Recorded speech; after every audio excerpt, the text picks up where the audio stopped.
thrift store purchase is this Royal Albert mug.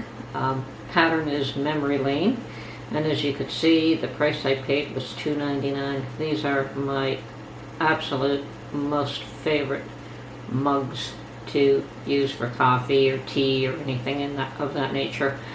Anyway, that's it for now. Okay, my latest thrift store purchase is this, once again, a blue willow.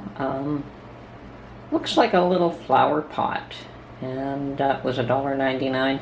I looked up this item on eBay, well, on the internet, and found one on eBay that they were trying to sell for $49. It's an unusual little item, but I doubt I'll use it as a flower pot. It's beautifully clean inside, but the shape would tell you that it is a flower pot, and it definitely made in England, and there's a stamp of 48, which I'm assuming means that it was made in 1948.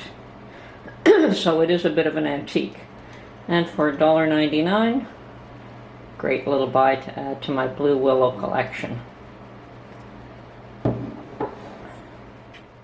And the last item for today is more mason jars.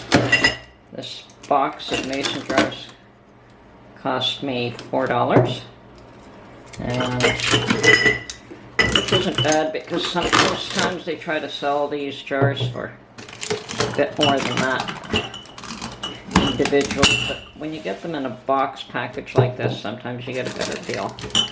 So I've got 2, 4, 5 regular mouth, 2 wide mouth pints, and 5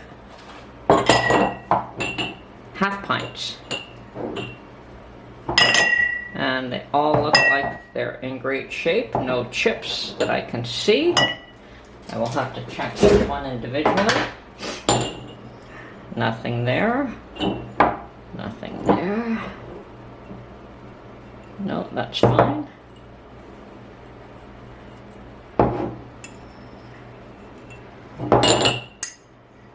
That's the one thing you have to be leery of, is chips on them, because they're just useless. Then you just throw them away. Or use them for anything other than food.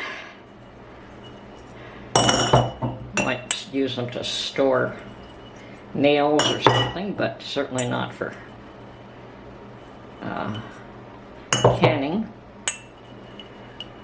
Absolutely fine. Every one of them's fine. So that's not a bad buy for $4. $3.99. Okay. That's my thrift store purchase for the day. That and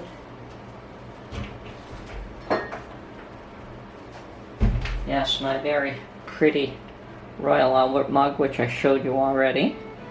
Yes. So, that's my recent buys. Anyway, that's it for now. Thank you very much. Have a good day, and we'll see you on the next one.